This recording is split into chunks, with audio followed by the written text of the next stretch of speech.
I want to welcome everybody to the Daily Cheat Sheet. Here with the Golan, the dude is traveling. And I want to remind everybody right away, go and follow us wherever you can, subscribe, and go on. I'll be smirking because I know it's late in Israel. He's in bed. So I feel like this is Cinemax After Dark. So to find out what Golan looks like, go to Rumble and YouTube. And Golan, thank you. It's my pleasure. It's my pleasure. This is, sometimes you do get your information in a sultry fashion. I don't know what to say. Some of it happens naturally. Some of it happens because it's after dark. Some of it I turn on when I need to. Enjoy, whatever the reason may be. Thank you for that, Golan.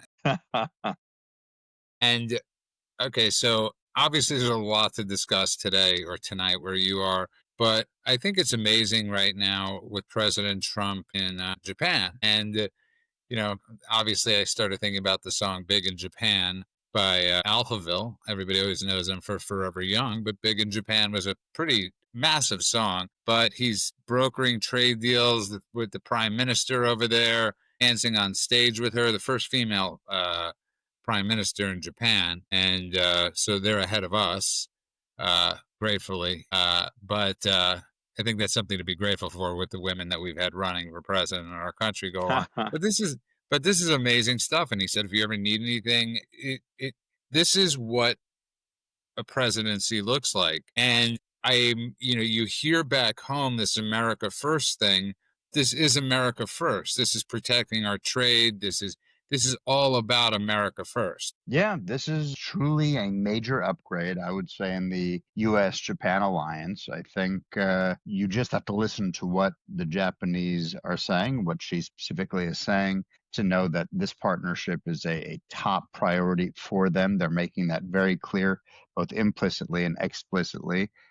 They said they're going to commit, I think, 2% of their GDP to defense spending, which is something Trump has been encouraging, obviously, as we know, with a lot of other countries, and something that Japan has not been doing up until now, which means they're finally stepping up to defense rather than freeloading off of, relying on the kindness of strangers, as Stanley might say. And I think there's a lot of elements now to the partnership that up until now, some of it might have been under the radar, some of it might have been a little contentious. For instance, the rare earth and critical minerals, that the deal that was made between Japan and the U.S. on that, and on, especially with China kind of having this chokehold on strategic supply chains. And of course, the big one, Trump likes money, and he knows that money talks, and Japan has agreed to, I believe it's over $400 billion in investments in the U.S. And money, as my father likes to say, if you're dealing with people, you can listen to their words. If you're dealing with corporations, and I would say country counts here, money talks, and this says a lot. Well said. The prime minister's name is Taku Yamamoto, and they were dancing, and Trump visited the troops over there, and good stuff. And as you were saying, I started thinking of the other song. I think I'm turning Japanese, but this is great business for this is great business for America. It is. And for the life of me, it's like I can't understand why he's not getting more credit from people in his own party. I don't really grasp this right now, other than I still think they have a what on for his dealings with Iran and Israel. If you took those out of the equation, I think this is much more celebrated. Absolutely. People are looking for reasons not to celebrate at this point. So when something happens, they almost have to go out of their way to find reasons to be dour, and I think that here, this is something that's such an obvious win and such an obvious diplomatic success story that you have to really go out of your way to not be cheering this on. Also, as a side note, just because you used a couple of great music references, I do like to point out that that the new prime minister of Japan happens to be a musician herself. It's something that I've been talking about for the last couple of days for some reason. That she's this massive heavy metal fan that used to be in like an all-female cover band. She used to play Deep Purple songs. She's a drummer primarily. She plays guitar, and just seems like a kind of a badass chick, actually. So I love the fact that that Trump kind of proving once again his rock and roll bona fides, in this case, not by playing along, but by getting someone who is the first Metallica fan to run a country to partner with him on stuff. I think all told, big win. Like, I think it's fantastic. I was talking to you before the show about this issue. It's not really an issue within the party. I think Speaker Johnson is doing as good of a job as he can do. I think being the speaker for the Republican Party might be one of the hardest jobs in the world. I mean, Hmm. truly one of the hardest jobs in the world, especially when you have this thin margin. It's not like we have 20 vote margin, and you get some malcontents. And do I believe Marjorie Taylor Greene, who's on social media bashing Trump, bashing Johnson, this has anything to do with the shutdown? Absolutely not. I'm telling you, people, I will say this over and over again. We're going to have that day of reckoning, and we better have it now than before the midterms or before the next presidential election. This woman is extremely toxic. Well, And I know I'm going to. she is one of the people that is taking MAGA and doing her best, amongst other people, of course, to tear this thing in half, to really show how divided MAGA is. And I think that her deliberately driving this wedge over and over again, in this case, where she's bad mouthing the president, she was bad mouthing Mike Johnson, she was bad mouthing the shutdown, the strategy, and I mean, everything in between. It feels like she is looking for reasons, as if almost she's on someone's team, as if almost she's paid, I'm using hypotheticals, of course, to show how things are not working within this White House, to highlight that the call is coming from within the House. Even I notice it, and I used to be MAGA. What are you? All of these things that she's doing. And, her whole argument of we're the House majority. Why are we sitting at home instead of passing bills in DC?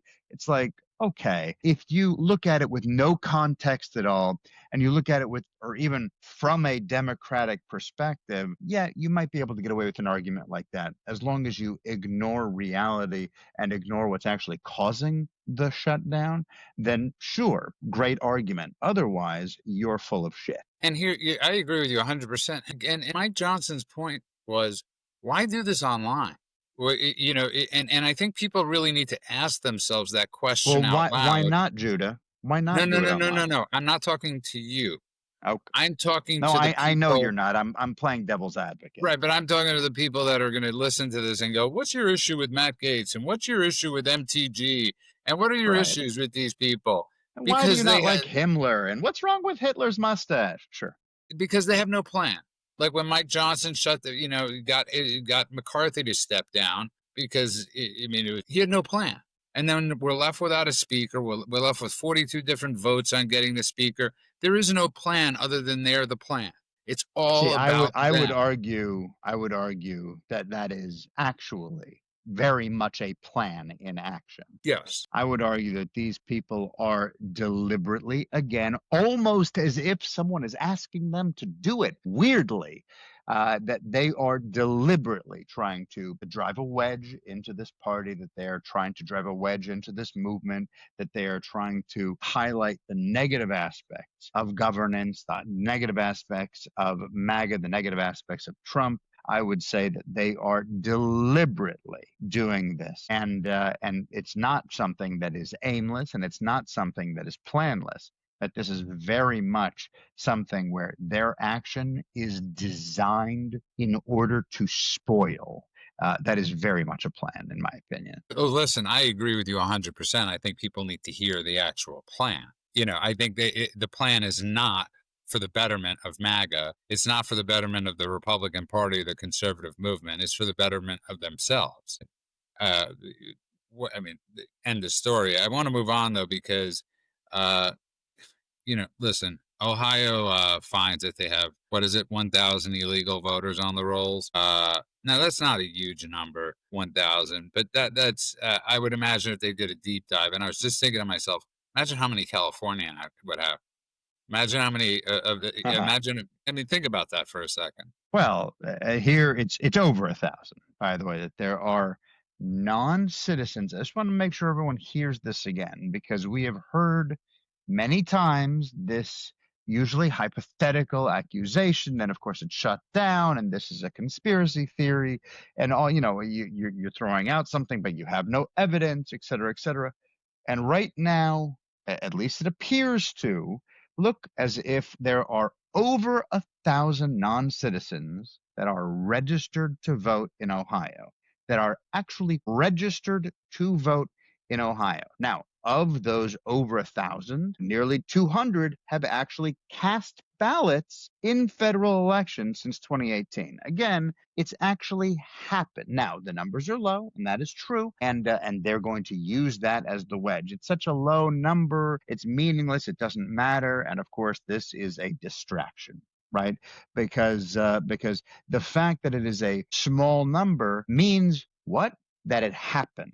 This is like when people say, no, I didn't lose. I came in second place. It's like, yeah, that means you didn't come in first place. So the fact that you almost won means that you lost. So right now, 135 of those illegally cast ballots, again, I want to point out, actually happened, not a hypothetical, not a theory that somebody has, actually happened. 135 of those now have been referred for actual potential prosecution for unlawful voting activity. This is the thing that we were always told isn't happening. And now we have actual in our hands proof, or at least it appears to be, it's being investigated now, that it is actually happening. And once we know that it's happening, even if, again, on a small scale, it means now it's also something that can be scaled up. This is a smoking gun moment if it is revealed to be true. Well said. And you're right. Here's what, it doesn't really matter the number. I mean, it doesn't. Even if it was 500, it's still 500 too many on the rolls. Even if it's 20, it's 20 too many on the rolls. And we're constantly being told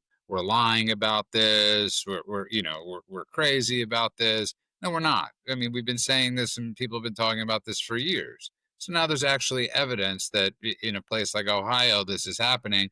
I can only imagine, though, in states where Democrat governors, Democrat attorney generals, and all at sanctuary cities and sanctuary states and sanctuary everything go on, I would imagine the numbers are far, far higher than this by multitudes of millions. Well, and again, this is a small number now, but this is the small number not against nothing. It's against the idea that this has been, up until now, everyone has said this is a myth, right? This is a conspiracy theory. If you say there are illegal registrations, if you say there are illegal votes, that means you are a conspiracy theorist, right? This is the moment when we can say it is not a myth and it is not a conspiracy theory. And the small number now, as we're told all the time, it's just a little thing. Don't worry about it. Then we find that it's a bigger thing. And they say, well, now we know it's bigger, but don't worry about it. And then eventually, what's the next one? It's a big thing, but it's a good thing, actually. And then eventually, it's if you're against it, you're the problem, right? There's the evolution. This is the moment when it begins.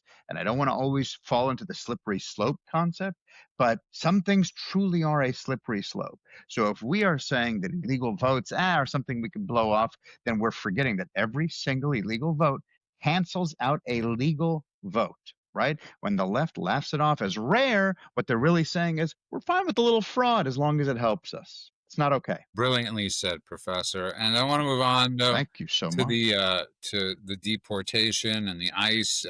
So more than 600,000 people have been deported so far. I guess is that a record number, record-breaking statistics, over 500,000 illegal aliens deported since President Trump took office.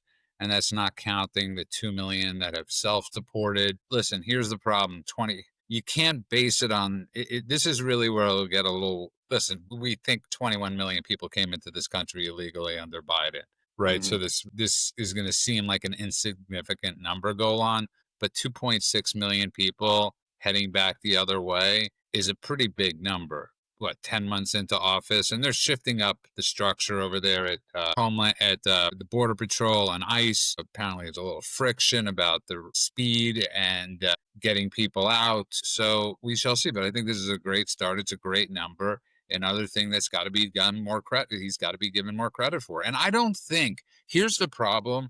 I don't think this bothers. We always have to worry about one group of people, and that's independents. I Hmm. don't think this will bother independents because men brought up a really, and both of you brought up such good points yesterday about, listen, people are going to get caught up in the dragnet. I mean, in Hmm. whatever you want to call it, people are going to get caught up. But just like we argued with 2,000 hostages being released in Israel, if one of those people goes on and suicide bombs 100 people, Right. wasn't worth it.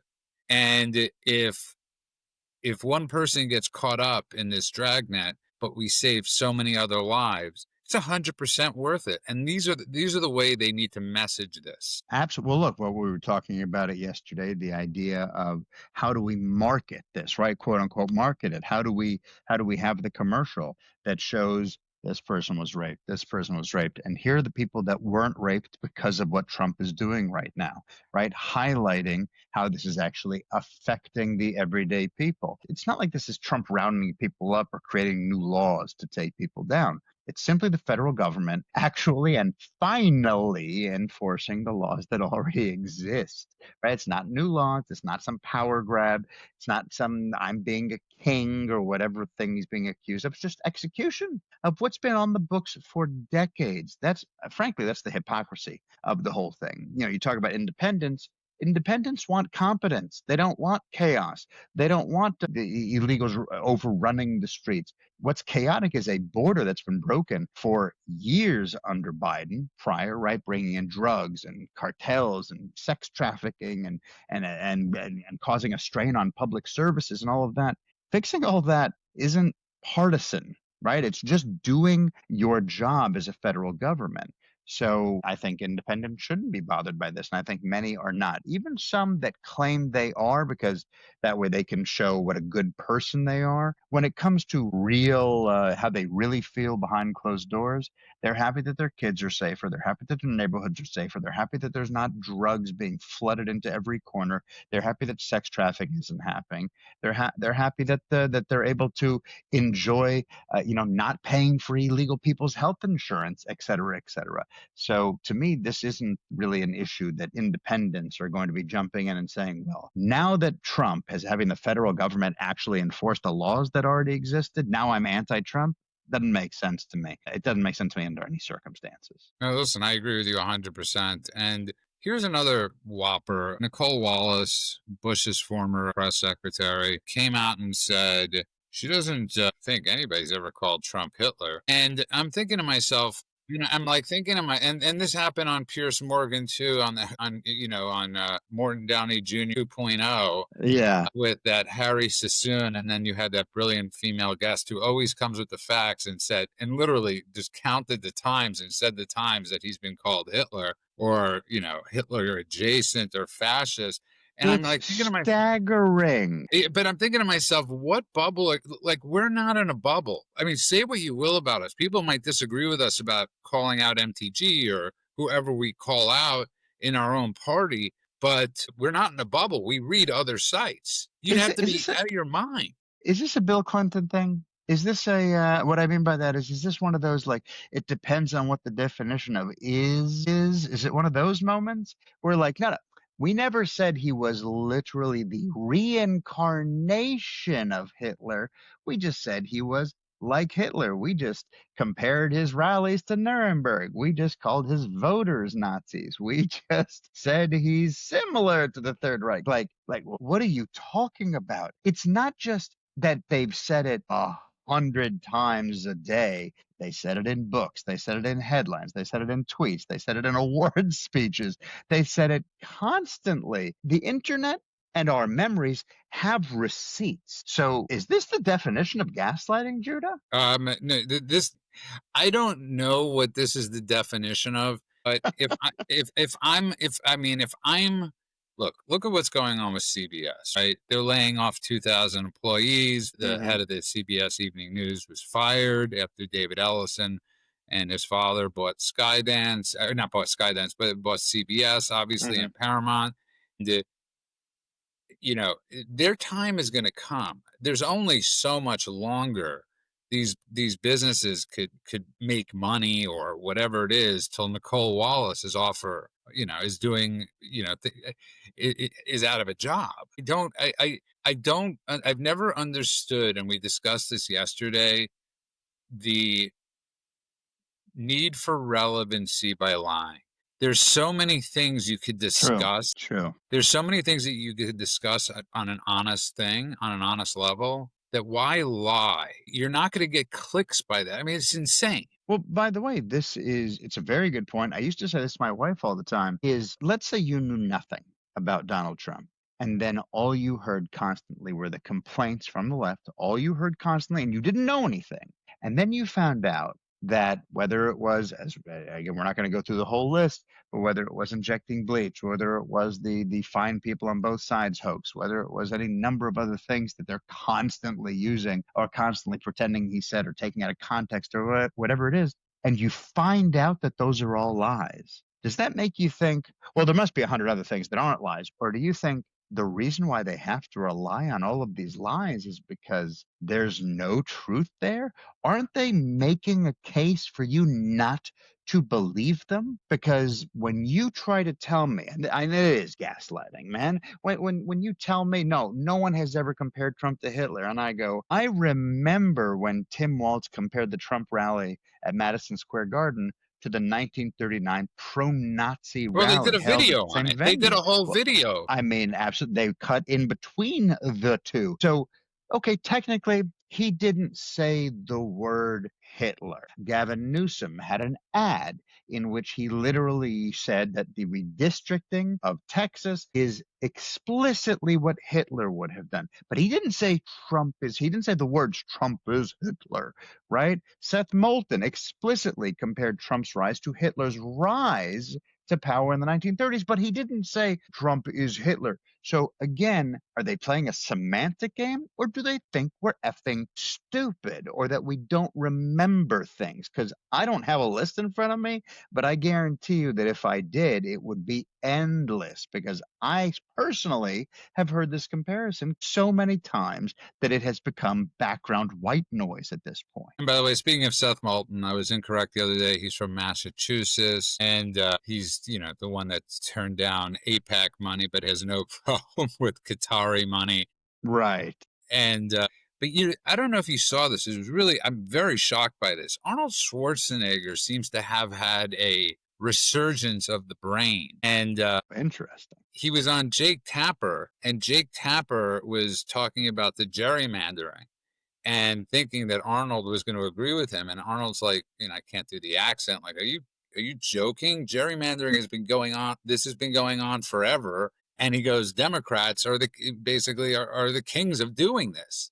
He's like, this has been good. He started bringing up places like Massachusetts that has 40% Republican, 40% Republicans, but no seats. And I forget the other state that he brought up. He might have brought whatever other state it was that don't have representation, that have 40%. And I think Jake Tapper was left stunned that Schwarzenegger was just like coming at him with the facts. And I was like, good on Schwarzenegger for doing that. Oh, I hadn't seen that, but I have to admit, I'm not surprised. I understand that there are things that we see where I'm talking about Schwarzenegger in this case, is jumping in and kind of sticking his nose in, frankly, where it no longer belongs. And, fine, everyone's allowed to have their opinion. But I remember liking Schwarzenegger when he was doing what he was doing in California, and even when he kind of was reaching across the aisle. I got to admit, I respected it, at least at the time. I don't know. I don't. He's not running anything right now. He's not in charge of anything right now, so he's allowed to have his opinion as a citizen. But overall, I thought he was pretty pragmatic. And when he wasn't, I understood at least where he was coming from. In this case, he's spitting facts, right? Gerrymandering is something that both sides do to pretend like this is a one-sided partisan issue is silly and just a lie. That is just an attempt to slap a label on something that doesn't exist. And I know that Schwarzenegger does not believe that gerrymandering is okay, but he recognizes that it's part of the game, that it's been part of the game forever. So unless you're changing the law to outlaw it or something like that, stop pretending it's one side and blaming This I agree with him on. I think that that's silly, and you'd have to really be, again, putting blinders on, or having your memory zapped like Men in Black in order to not know that that's true. So Jake Tapper asking that question is disingenuous at best and uneducated at worst. But here's the thing, Republicans haven't done, what their issue is right now is they've run out of gerrymandering. They're up. I mean, after Schwarzenegger does this, I mean, after Newsom does this, there's there's nothing else. So Mike Braun from Indiana is putting this together where he's going to start gerrymandering in a state next week. He called I think they're going to call it special elections or whatever it is. They've run out of places to do this. Republicans have plenty of places where they could redistrict. It's the Dems that have abused this system. So this is another absolute disconnect over, this is where Republicans have fallen short of You fighting mean back. fallen short as in fighting back, taking advantage of the fact that this is a legal tool in our arsenal and it's Yeah. being used on a regular basis by the other side? True. The difference, I think, really, because both sides do it. And yes, one side does it more than the other, but the difference is the left lies about it. That's the thing, is the Democrats preach that they're protecting democracy while doing against this big bad Republican gerrymandering. Well, they're doing the exact same thing. They're carving up districts, and half the time they're doing it behind closed doors. Republicans at least say, hey, you know what? We recognize it's a political tool. We're going to use it here. We're going to use it there. And the left lies about it. So, look, if it is something that's legal, everyone can shut up about it. Use it, don't use it. If the Republicans realize that they can use it and be even stronger on the board, then go for it. Because at a certain point, we're going to hit maximum density, and there won't be any more gerrymandering to do, and then it's just more voting. So I say, as long as everyone's transparent about it, fine. Just do what you got to do. If it's a tool you got to use and it's legal, don't clutch your pearls and pretend you're not using it. Just go for it. You are listening to the Daily Cheat Sheet After Dark with Golan and Israel. I want to move on, obviously. Before the show, I was playing you a clip of, listen, I don't know how you talk about this. I really don't know how we're supposed to talk about this. Obviously, Tucker Carlson, and the reason it is news is because he has the biggest podcast in the world, or one of the biggest podcasts in the world. And he decided to have a Holocaust denier on his show. Again? Weird. Nick Fuentes, but this is literally he looks like an evil avatar, like a demented avatar. The guy doesn't look, anyways, that's neither here nor there. This is a guy, people, Nick Fuentes. And you're talking about Nick, or you're talking about Tucker? Well, no. Because they're both dementors at this point, but continue. Yeah, but I was talking about Nick. Okay. Just an atrocious human being, a person that was, before Charlie Kirk died, obviously he would go after Charlie Kirk relentlessly. And after Charlie Kirk died, he decided to go after Erica Kirk and, mock her, say that the tears on the stage were fake. This is all video, so people could look this up. And Tucker Carlson platforms him. And I played you the clip on the show. And again, I don't know what you say to this, but Tucker was saying how much he hates Christian Zionism. He despises it more than anything, and he started naming off names like more than. I just want you to repeat that. More than anything, he said. Christian Zionism, I hate more hated than anything. Can you imagine? Even if you put everything else you're about to say aside, do you imagine that's the statement he starts with? All right, sorry, continue. No. But and then he said, but I like MTG. And that literally was the next words out of his mouth, MTG. That's unbelievable. But he despised, and he started naming off Mike Huckabee and a few others. And people Ted are actually Cruz. going, and Ted Cruz and George Bush. And listen, I don't even understand the term. I really don't. Listen, he's hit a place now, Golan, where, I've held back oftentimes from using the nuclear option of actually calling out people and saying to people, this has to be dealt with now, because if you don't deal with this now, this will come up in 2028. It might come up in 2026, but this will be asked of J.D. Vance.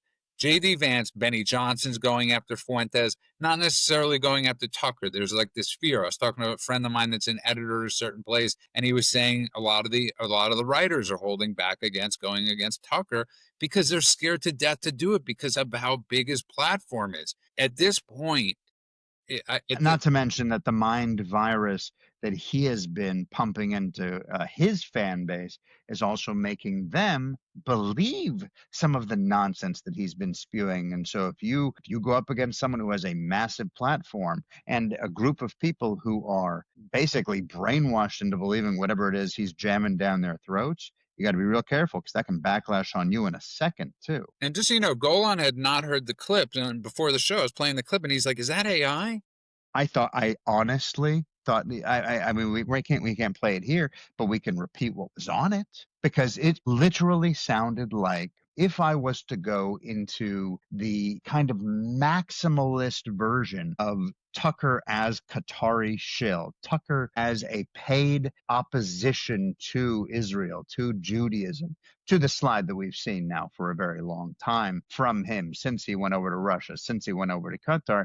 This feels like a cartoon version of what that might be. So when you listen to it, I was not kidding when I said this to you, it was off camera. I asked you if this was AI. I asked you if you were playing something that someone had manufactured because it seems so unrealistic for him to be saying the thing he hates the most is Christian Zionism, which is, of course, built in to Christianity. So it really felt like something out of the Twilight Zone when he's calling Christian Zionism a brain virus and talking about being pro-Israel as Christian heresy. It legitimately felt like something fake. Well, I mean, Fuentes, I mean, the context is so people like, oh, maybe it was out of context, but no, it was Fuentes saying he expressed his affinity for Stalin. Yeah, And that was followed by Carlson and the Christian Zionists. And, obviously Dinesh went out, I mean, listen, this is where he had a guest on. He's being featured for Turning Point USA. What kind of friend is this? What kind of human is this that he has a guest on that hated Charlie Kirk, trolled Charlie Kirk? that's right. I mean, and just to show you, when Dinesh debated Fuentes, Kirk called him up and goes, "How can you do this? You cannot platform this person." The venom that this person hated Charlie Kirk and went after his wife after he died. This is Tucker Carlson. If you need to know anything about who Tucker Carlson is, this is worse than interviewing Putin in a sense. Well, they say if you want to know who someone is, show me who their friends are, and of course we can say no. Tucker is just hosting people. He's not even necessarily saying he agrees, although of course on the show he absolutely is saying he agrees. But this is, I think, the podcast version of it. If you want to know who someone is, show me who their guests are and how they treat them. Right. And so for anyone supporting President Trump, of course, a guy like Nick Fuentes, who is encouraging infighting amongst the MAGA movement, is what weakens that coalition. Right. That he's not being strong on, America first, strong borders, pro-Israel, all the things that are fundamental to the MAGA movement. And, you mentioned how he treated not just Erica Kirk. It's bad enough, frankly, the way he was treating Charlie Kirk while he was alive, talking about him being soft on immigration, which is ludicrous, or too cozy with Israel, which is ludicrous, or anything else. But when he takes a widow who is freshly mourning her husband who had just been murdered, and then she writes a tribute email to her slain husband, and he labels that as he doesn't even use like critical terms. He just said it was disgusting.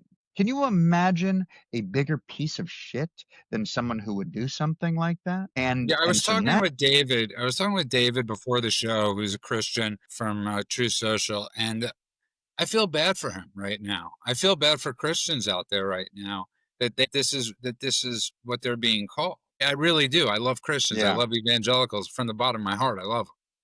And that David is so upset, that actually bothers me because, as we said, Jews first. Now it's Christians with him. I don't think that we could have a better example of Jews first, Christians second. And this is where Tucker's going. And this guy David Raboy, I'm from late Republican or something, said, "You'd think that J.D. Vance, TPUSA, Heritage Foundation, are all serious people in places who have sadly tied themselves and their reputations to Tucker Carlson would be furious. Seems like he does nothing but make messes for them to clean up. Really weird. They don't seem to mind. And again, I will say this to By the JD. way, this is a recurring thing that's happening over and over again. I don't know if you're familiar with. There's a guy online. He goes by the Misfit Patriot. I love him. Love the Yeah, dude. Zach Bonfilio, I think is his real Yeah, name. he's great. And Fantastic. I'm a big fan of his. And there was a tweet that went out. I believe it. Yeah, I think no, it was on X. Yeah. So someone wrote. I want to make sure I have it exactly. Someone wrote, "Imagine not denouncing Tucker and still calling yourself MAGA." And then Jack Posobiec, okay, an important name, wrote, "Cry about it." Okay, that was the response to that. And the Misfit Patriot wrote this: "In just 1 month, my opinion that TPUSA was going to become bigger and stronger than ever has changed to TPUSA could end up being a cautionary tale for future organizations that replace it. It is absolutely tragic to see, but if they don't change and fast, they're cooked." He's absolutely right about that. 100%. I've been saying this quietly. I didn't want to. Listen. There are a lot of thoughts that I've had out of respect, because I think it's. I didn't want to speculate on certain things and say Hmm. certain things out loud. It's just not who I want to be. And but we've discussed this offline. This is one of those things that I've said that this is a turning point moment for Turning Point USA, Ah, and this yeah, is a turning point moment for all the people that they're inviting. This is a turning point moment for Megyn Kelly, for all the people at Fox that go on stage, for Michael Noel, for all these people. They This will absolutely. come back to bite you in the ass so hard if you do not deal with this right now. And David Marcus, right? He's from the All In podcast, right? Hmm. Isn't he the one that defended Tucker on stage saying, Said he doesn't have an anti-Semitic bone in his body. I've known him for years, and et cetera, et cetera, et cetera. Yeah, absolutely, he was something that I have not been able to shake out of my head, as the man was literally repeating Nazi propaganda and hosting, Holocaust deniers on his podcast. so now he wrote, "This is disappointing to me. I like Tucker a lot. He helped me a lot. It's sad that apparently he hates me now." And listen, whatever the wake up call you need, brother, listen, I'm just going to say this to people. I'm not here to be right. Okay. I get no pleasure out of being right about certain things. Zero. I say this to Golan or anybody that talks to me or asks me about political stuff and then says to me, "Oh, you were right about that." I always say, this brings me zero joy. It I brings me vouch for this. Genuinely, he doesn't care about having that win or being patted on the back for having, called something correctly. He dislikes when these rifts happen. He dislikes when this negativity is going on. He just wants it to be fixed, and he wants things to be moving. He wants things to be rolling smoothly. And whenever this kind of infighting comes up, and whenever these attempts at breaking down the movement or breaking down the West or America or allies happens, he's never happy, even if he saw it coming a mile away. yeah, literally zero. I love what Charlie Kirk was doing, and I have no problem that he had issues with BB at the or whatever it was. Zero. You've never heard me say, and I mean that from the bottom of my heart. It's okay to have what he was going through. It's 100% okay. Just want to And point out, having problems with Bibi, having problems with the way a war is fought, having problems with the entire government structure has nothing to do with Zionism. Just want to say that for all your idiots that are listening in or hate listening. I want to make sure you hear that. That has literally, definitionally nothing to do with Zionism. Charlie Kirk did consider himself a Christian Zionist, and I think Absolutely. I think TPUSA seriously at this moment. I know Eric Bolling is there on the board, and who is ever on the board has to come together, because obviously she needs the help. Because, and I don't mean she needs emotional help, obviously, because I can't imagine what she's going through right now after what just happened to her family. But there needs to be a grown up in the room, grown ups that say, this Mm. is not okay. This is not okay what's going on with TPUSA. And I mean, I don't think there's anything more we could say than that, other than, JD Vance, unless you speak up, you're not worthy of becoming the next president of the United States. Your son should not be working for Tucker Carlson. That frightens me to death. But unless you're willing to speak up on this, JD, stop being France. Stop being Switzerland, I should say. Yeah, you know what? You're absolutely right. I was having a conversation just the other day with a very prominent Christian Zionist, actually, who is a Christian woman who is actually here in Israel as we speak, and she kept pointing out to me that all these people online seem to be playing this game where they say, "Yeah, I'm not going to denounce what's her name, Brett Cooper." Right? She put up a video out of nowhere. Nobody asked her opinion, and suddenly she put up a video. I'm not going to denounce Candace Owens. She's like a big sister to me. I'm not going to denounce what's his face? Beardy. James No, what's his Walsh. name? Woman, thank you, Matt Walsh. I'm not going to denounce Matt. He's a great guy. I'm not going to denounce this. I'm not going to denounce that. And she went through all the people that, frankly, these days are edging closer and closer to either full on actually being brown shirts or already are there, and saying she's not going to do it. And it's like, whose clout are you trying to get here? Whose clout are you trying to chase?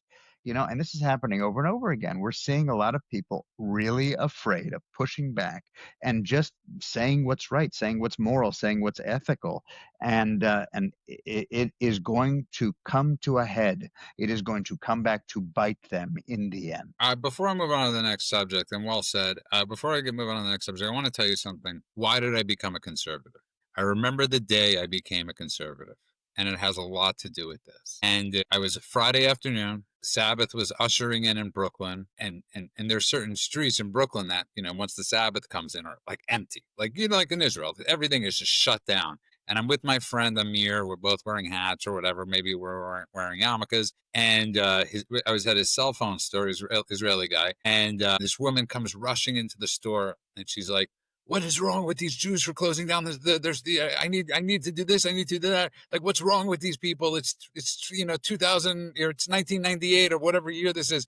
And she's like, "These people are living like it's like in the Stone Ages." And Amir, both of us come from religious backgrounds, are like looking at each other, and and the disdain this self-hating Jew had, right? And I remember thinking to myself, when it comes to religion, that actually brought me closer to Hmm. defending religion, to defending Christianity, to defending Judaism. And I hated the way so-called intellectuals love to browbeat people for having a belief system. Yeah. And I took it upon myself at that moment, whether it was writing or whatever it was I was doing, to always defend religion.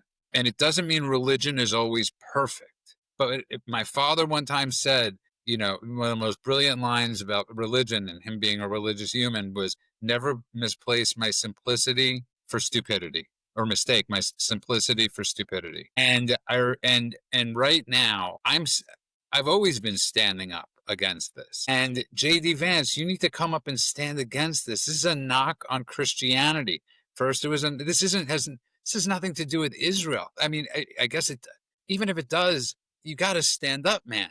Stand up. I could not agree more. I mean, you are talking about, what did you say, the intellectuals? These are the people that They love to roll use their their brains eyes. to browbeat the religious. It's That's like that's what I always loved about Bill O'Reilly, because Bill O'Reilly was really one of the loudest, to do this with the Christmas stuff and all that stuff. And that's why I love hanging out with Ben Stein, who walks around saying to everybody, "Merry Christmas," as a Christmas tree. I'm not kidding, lit all year, a fake tree in all his dwellings. He has a Christmas tree lit up, and he wishes that's right. everybody a Merry Christmas and says, "God bless you," to everybody. You know what the irony of the whole thing is? Really, if you break it down to brass tacks, is you can pretend, but they don't debate any of these things. They just dismiss them out of hand, right? They dismiss faith, they dismiss tradition. They forget that forever, since the beginning of time, faith anchored civilization. And that's the truth. Faith built hospitals, faith founded universities. Faith shaped the law. Faith elevated art. Everything is based on faith, even if you don't realize what the root of it is. So all those people who dismiss it now, who mock it now, right? They live in the house that faith built, but they sneer at the foundation of it. Or they don't even understand the foundation of it, which is even worse, because one is intellectual dishonesty and one is intellectual retardation. Right? So these are the people that, instead of going and saying, I'm going to have faith, I'm going to understand what religion is, they put all their faith into the state, right? Into quote unquote the science, TM, right? The science, not science, the science, right? They replaced God with government. They replaced morality with now with an algorithm, or prayer with a hashtag. These are people that are deeply dishonest, either outwardly or they're lying to themselves. That's the irony and the disgusting aspect. If you want to talk about something that's disgusting, that's disgusting to me. Yeah, no, 100%. I don't like people that browbeat, no matter what side of the aisle they're on. I don't like people thinking they could browbeat people because they think they're somehow superior or smarter. I've never enjoyed that. I've always I root for the underdog, and yeah, in our country, the underdog became people that believe in God, And you know and what? What happens when you have shared values? What happens as a society? I mean, what happens when you have shared values? This is how you re-anchor culture. This is how you restore the rule of law. Without shared values, you get chaos. So, as a Jew, okay, and I say that not like most as a Jews, but I'm saying as a Jew, I deeply respect the church. I deeply respect Christianity. I recognize that there's a reason why it's Judeo-Christian values. These things go hand in hand. This is how society, foundationally, this is how society is built. And without it, we lose everything across the board. well said. The last thing I want to discuss, obviously, is this what's going on in Israel right now. And I was waiting for the White House response because apparently, I didn't listen to the full trigonometry episode with Rogan, but I love that Rogan cited, he cited that the original ceasefire was broken because it was written by some guy from Gray Zone. Is that what it's called? That it was broken because an Israeli car drove over an explosive device. An Uh, idea. yeah, an IED. I always I'm like about to say IUD, but an IED, and Inordinate explosive device. Yeah. yeah, and it's so the ceasefire is broken, and The JD ceasefire has Vance been broken dozens of times, but yes, go ahead. Yeah, no, but the ceasefire was never really there, right? I mean, Right. and JD Vance came out today and said, we knew that. Listen, I'm glad he came out with this as opposed to anything else. He downplays Israel Hamas flare up, argues Gaza ceasefire is holding. I'm not exactly sure what his definition of holding is, but I'm glad that this was the response as opposed to Yeah. something in Israel. So now take it back to last night, as they still have all the hostage bodies there, and it's really important to remember that. And in front of the Red Cross yesterday, Hamas faked digging up the remains of a body. So let's be clear. What he means by they faked it in front of the Red Cross is there is video evidence, and I don't mean AI video. I mean this is verified video evidence that they took a body that they had already, that they had exhumed already, that they had access to and knew where it was already, on camera, buried it, and then let the Red Cross walk over, and then theatrically in front of the Red Cross went, "Look, we found a body that they had just buried." But they raised the dead. I mean, in ludicrous fashion. And I'll add one more thing is Like if that I didn't they, think that was so, I'm being honest with you. Like I'll show you how much of a non clickbaiter I am, or we are. The easiest name to name it's so morbid would be Hamas raises the dead, and but I don't know, I don't think that's appropriate because it's such a horrific thing they did.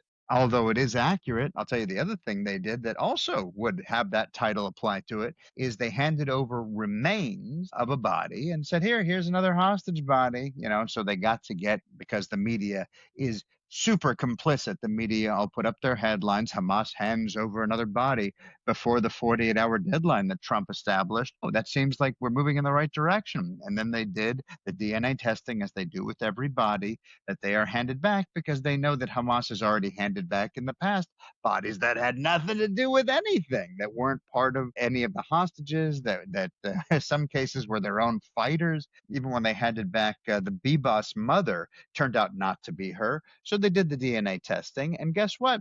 It was more pieces of a body that Israel had already recovered which meant that they deliberately had gone in, separated pieces of the same body in order to mix pieces of bodies together to give them back for either confusion or to be able to claim to be giving back more than they're already giving back. Talk about raising the dead. These monsters couldn't get more monstrous if they tried. Yeah, no, I don't think it could be said. I don't think it could be better said than that. And you know, I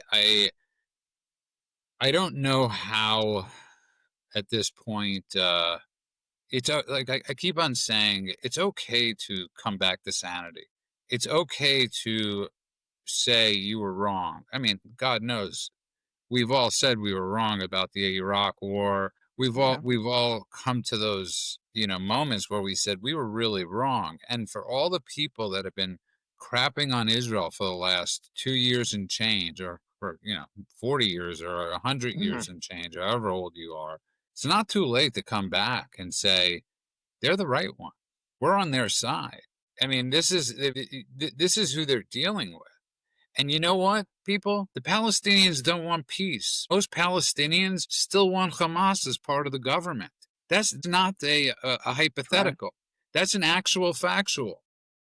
You're talking about numbers in the 90 percentile that are still supporting Hamas, that are still praising October 7th, that are still hoping another October 7th occurs, that are still saying on camera, again, by the way, listen to them. They are telling you who they are when they say, the reason I pump out so many babies is so I can martyr as many of them as possible, and they're so proud. I can't wait. Thank you, Israel, for saving my son who has cancer because now I can make him a martyr.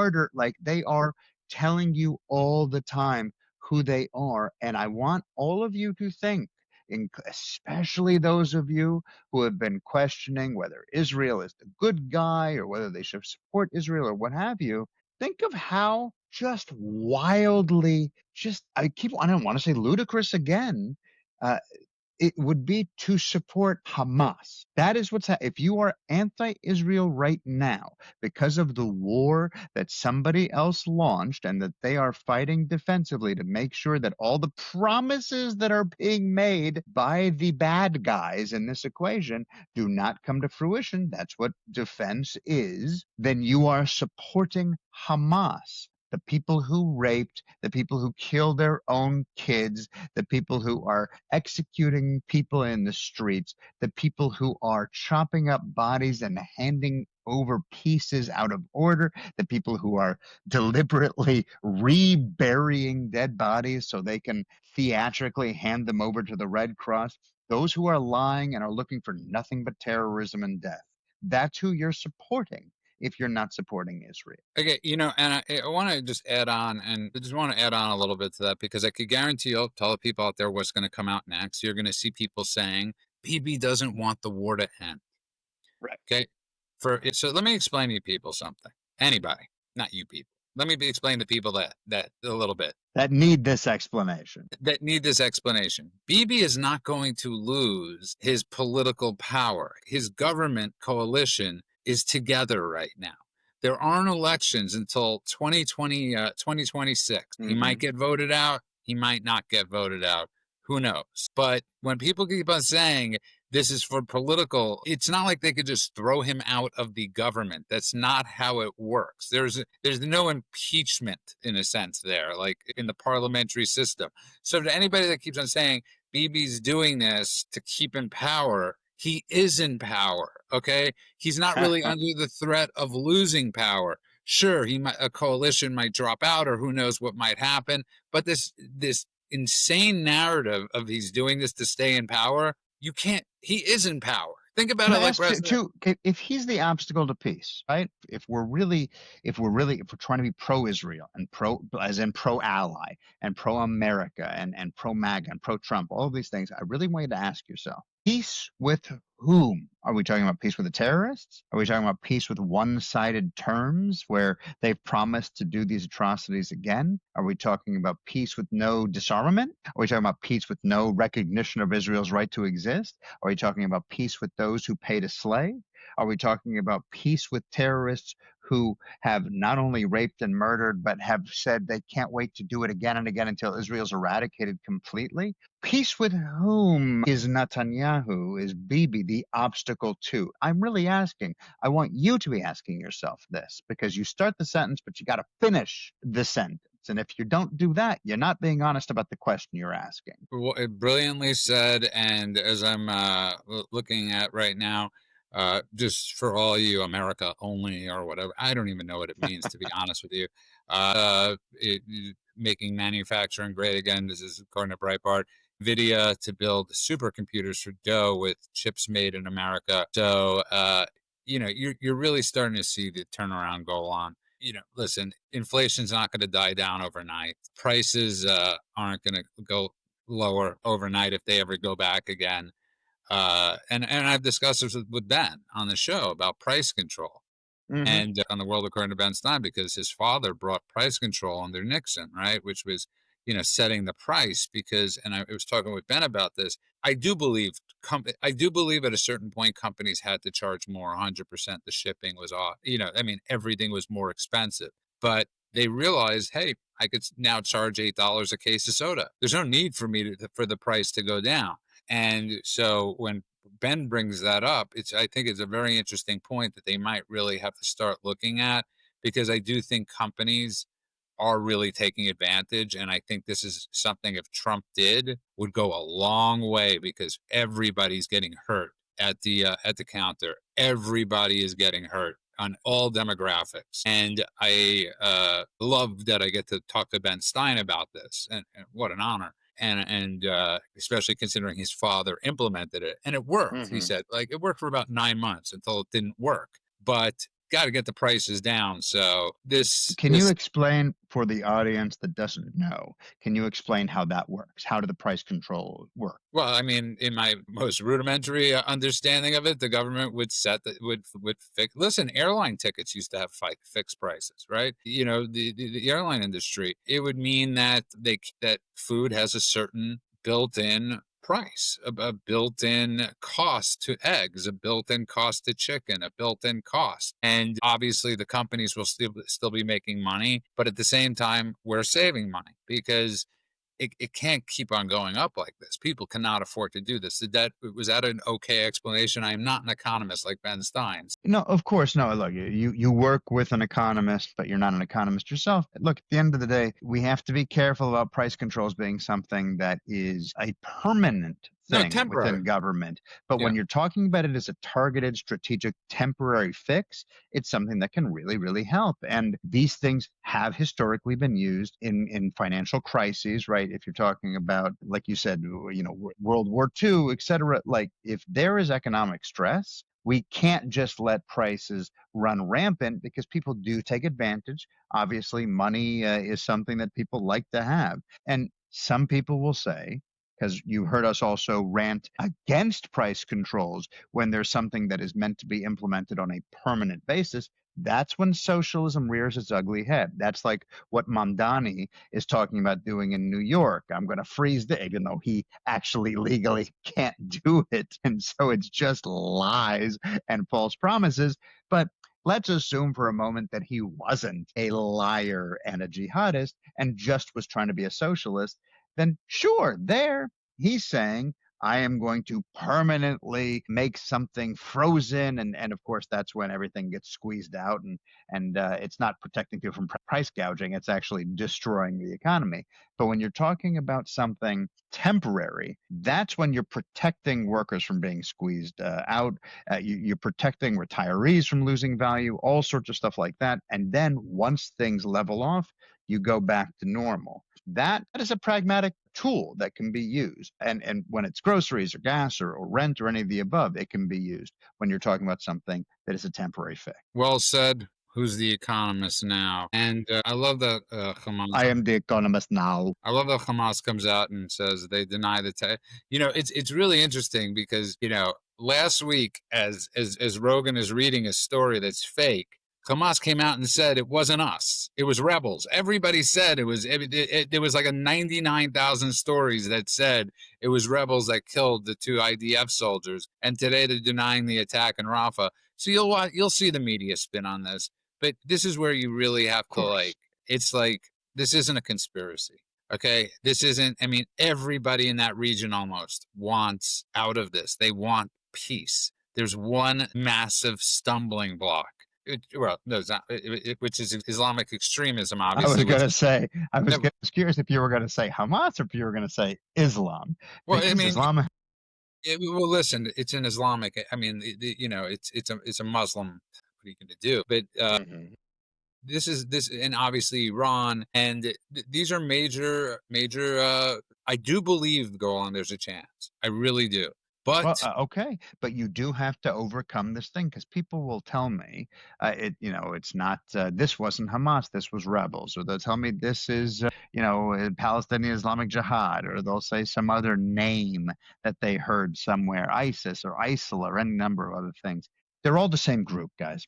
They're all the same group. They have different names. It would be like if Judah and Mend and I all were greasers in a gang and we were all trying to fight for control of the gang. You can say, no, no, that's the Judah greasers, and that's the men greasers, and that's the Golan greasers. In the end, we are all the same gang. We're just trying to figure out which one of us is going to lead the caliphate. We all want the same thing. So, yes, they might be infighting within that group of greasers, but they're all greasers. They're all trying to lead the gang. It's the same group of people. They're all the same. They're all rapists. They're all beheaders. They're all just trying to establish a Muslim caliphate. So we can pretend it's just Islamism. We can pretend it's Islamic extremism. In the end, any of these groups, and I'm not talking about the exceptions who are like Islam in name only, or Muslims who are like, yeah, but I eat pork and I don't want to kill the infidel. Well, then you're not following the tenets of the religion, right? So I'm talking about those who actually do. They are all looking for the same thing. So stop telling me it's not this one, it's that one, it's not that one, it's this one. All of them are the problem. And until they're all either brought under control or they're reformed or they go through their enlightenment period or they're eradicated, this problem will not end. well said, and I think that's a perfect way to end. But again, Eddie Vance, you got to show some backbone, man. You really do. This is you. You want a time to shine. This is your time to shine. This can't go on. This is your time to show that you can actually be a leader. Right. That's exactly right, and not be Switzerland. And listen, this is I wouldn't be if I didn't like him, parts of him, I wouldn't be saying this. I would just be going like straight for, Rubio's the obvious choice, which part of me still thinks that he is. But if they're going to run together, JD, you got to attack this issue because this is going to get people hurt. This is going to get people killed. This rhetoric is going after Christian Zionists is as dangerous as calling somebody Hitler. Okay? Like saying you despise. There's nothing worse than a Christian Zionist. You're putting a target on Christians' back. That's what Tucker Carlson, Nick Fuentes did last night on their show, on Tucker Carlson's show. That's what they did. That is extremely unacceptable. So we have to be, we have to be honest. And when they're doing it, we call it out. And when we're doing it, we call them out. And I don't want Mike Huckabee or his daughter Sarah Sanders or Sarah Sanders Huckabee or any of his family to have it's like enough, and the grown-ups have to speak up. And Trump has so many great people go on in his cabinet. Like I've said, it's the all-star team of cabinet members. Speak up, stop, don't let this get out of control. We know what happens when things get out of control. It turns into the left. So enough. And just like they thought they could control their fringe and it wouldn't overrun the party because, hey, a couple more people within the tent, it's all going to be fine. And then they saw themselves now becoming the party of the fringe. Same thing is happening here. And if we're not careful and we don't take control of it and we don't speak up when we need to, it will happen on the right as well. 100%. And the dude was missed today. He's always missed, or it's never the same when it's not the three of us. But listen, I get to see Golan in his pajamas. So who's and some of you do This too. is a white T-shirt. All right, You've been I'm gonna leave it alone. you've been showing some leg, and there's nothing wrong with that. And listen, whatever gets people to tune in, and you never All know. right, YouTube and Rumble, everybody. So on that note, I want to thank everybody that's been following and downloading and helping us out. From the bottom of my heart, thank you. And you can find us everywhere at thedailycheatsheet.com. That's thedailycheatsheet.com. I want to wish everybody a good morning, afternoon, and night world, wherever you are. God bless you all.